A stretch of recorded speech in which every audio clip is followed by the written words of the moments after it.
Boa tarde a todos e todas que acompanham a Revista Fórum. Como vocês sabem, nós estamos aqui em uma cobertura basicamente quase exclusiva para o novo coronavírus e hoje nós vamos ter uma entrevista diretamente ligada a isso, né, com um brasileiro que mora na Itália já há mais de 30 anos e que acabou está internado na Espanha em razão dessa doença. Os dados no mundo já são 510 mil pessoas que foram infectadas pelo novo coronavírus, né? Já temos mais de 120 mil pessoas recuperadas, mas também temos 23 mil mortes. No Brasil, os números são de mais de 2.600 casos e com 63 mortes.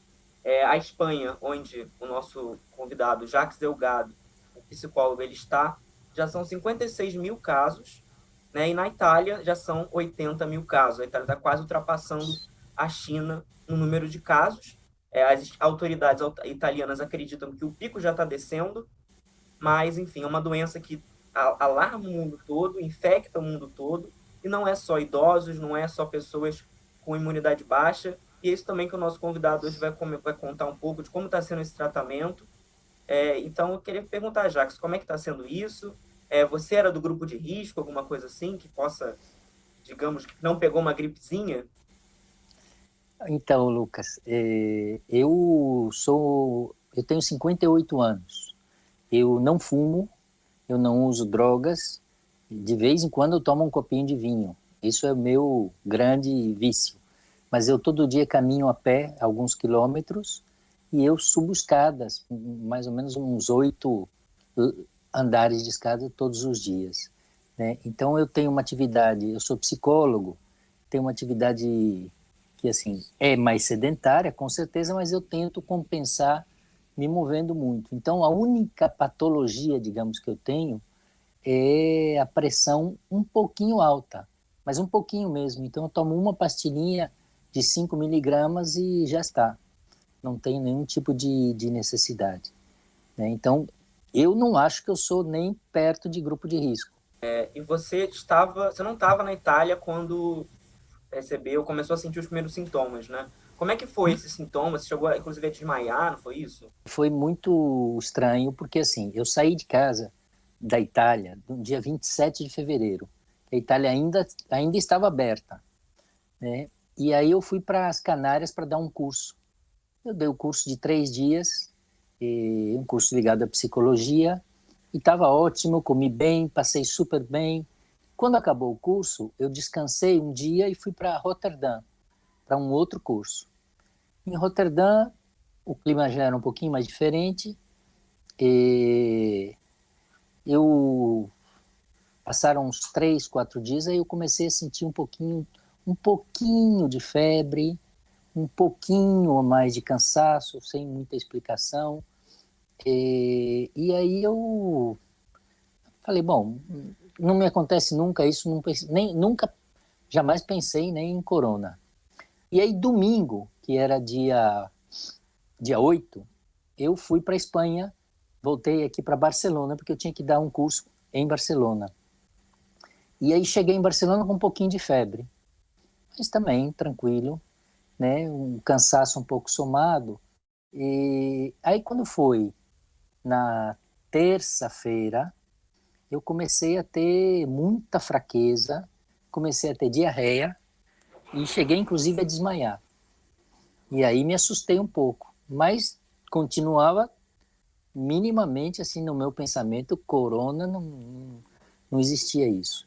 Mas, e aí, assim, o curso era segunda, terça e quarta. Na quinta-feira eu tinha um dia livre, eu falei, deixa eu aproveitar e ir no ambulatório.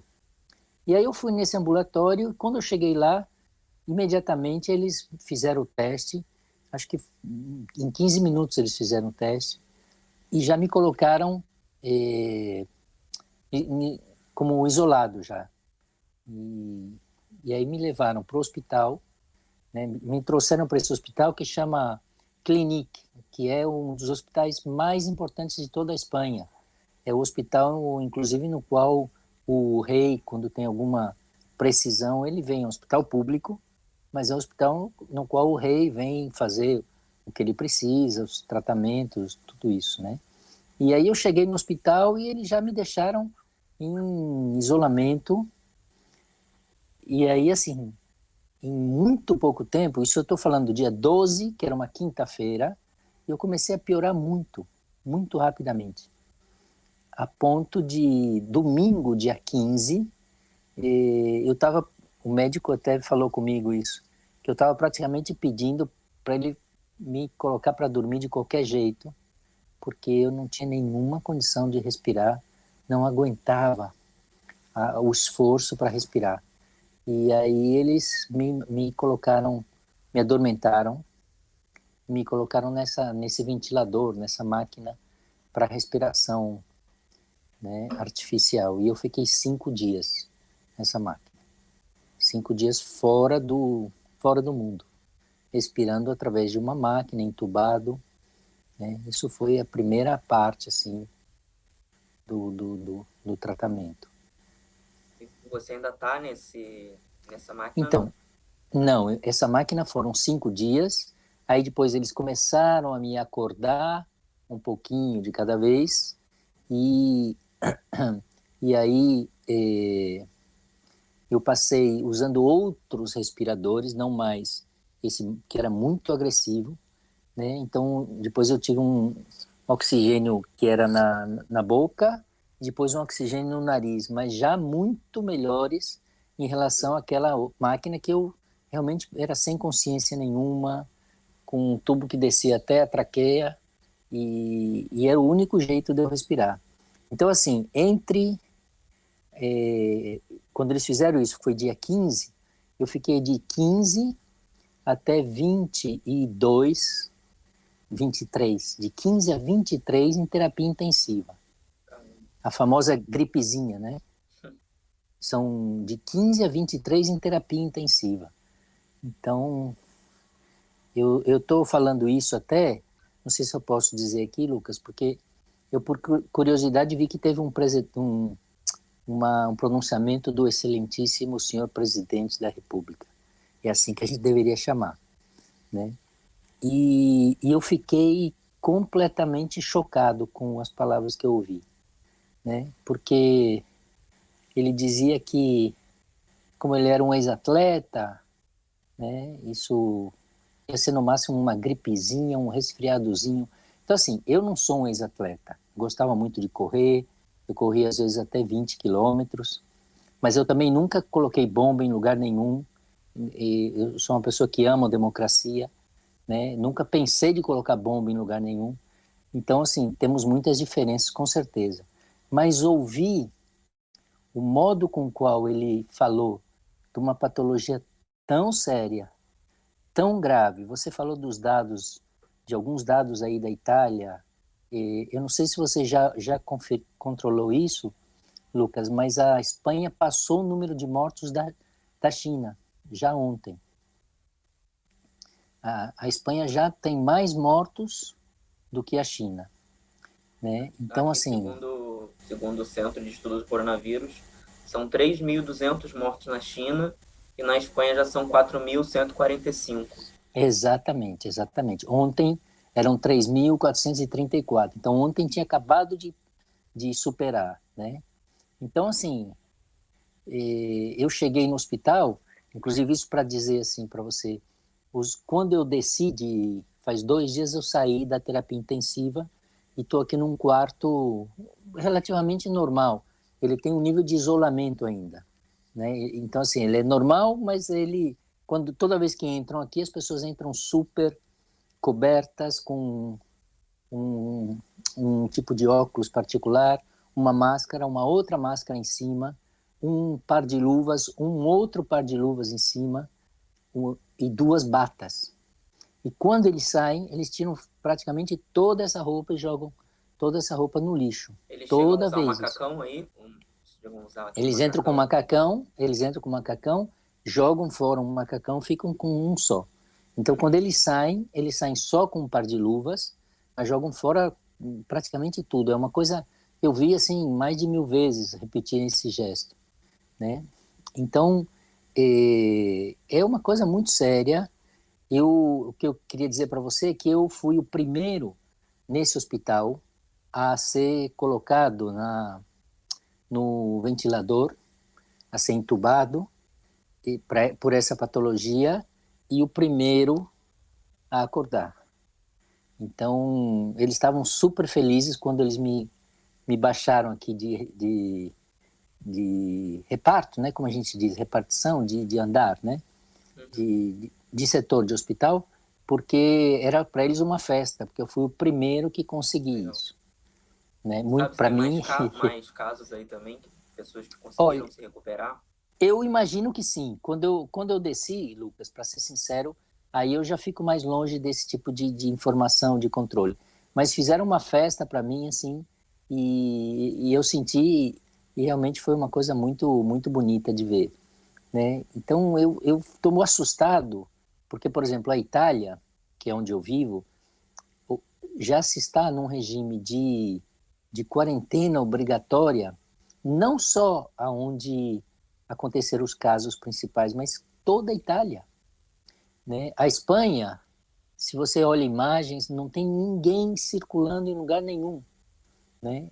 E aí eu escutei esse pronunciamento falando que as pessoas têm mais que ir para a escola, que é covardia ficar em casa. E eu falei, meu Deus, assim, onde é que a gente está, né? Assim, quanto é importante uma pessoa que senta naquela cadeira ter uma visão de mundo, ter uma serenidade nas palavras, ter um equilíbrio. E quanto ela trouxe, na minha opinião, muito desespero e muita confusão, né? Eu não sei se você tem acompanhado, mas aqui no Brasil tem circulado muita informação de que realmente uma gripezinha. Tem muita gente que vai para a rua e até briga, né? Tá tendo enfim, conversas, pessoas que falam, não, eu vou seguir o que o presidente manda. E é muito interessante esse relato também por isso, né? De que você era uma pessoa que não era o grupo de risco, mas que Não, enfrentou essa batalha, né? Ainda está eu, enfrentando. eu, pois é, eu não fumo. Se tudo der certo, eu imagino que daqui a 3 dias, 2, 3 dias, eu vou estar saindo. Legal. Né? Até porque eles estão com precisão cada vez maior de leitos. Né? E, claro, não iam me mandar para casa se eu tivesse mal. Mas, assim, se eu colocar do dia que eu cheguei, dia 12, né, vai ser dia 27, 28, são 17 dias, mais ou menos 17 dias de internação. Né? E repito, sem nenhuma característica de grupo de risco. Então, a gente tem que ter muito cuidado, né? Uma última pergunta. Você, saindo daí, você deve continuar na Espanha, certo? Não, na verdade eu moro na Itália. Sim. Então, o que eu estou já tentando fazer, já faz alguns dias, é articular a minha viagem de volta, porque nesse momento não há aviões, Sim. né?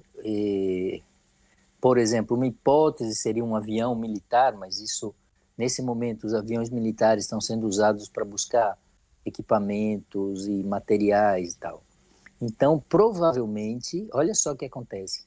Vai sair uma ambulância da minha cidade, que é Trieste, ela vai vir até Barcelona, Caramba. e aí eu vou ter um papel dizendo que eu estou negativo, que eu fui tratado, recebi todo o tratamento, está tudo bem, e aí eu vou de ambulância, vão ser mais ou menos 14 horas de viagem. Mas não vejo a hora de fazer isso, Lucas.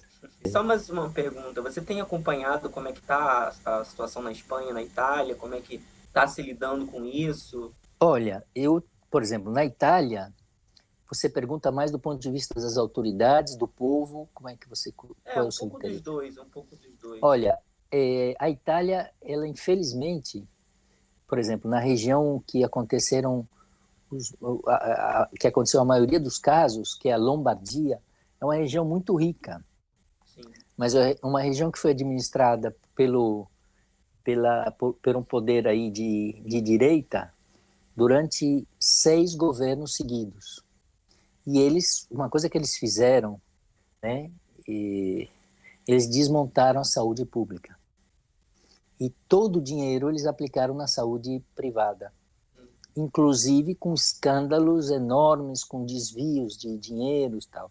Então, nesse momento, quando aconteceu o primeiro caso, eles estavam completamente sem estrutura nenhuma.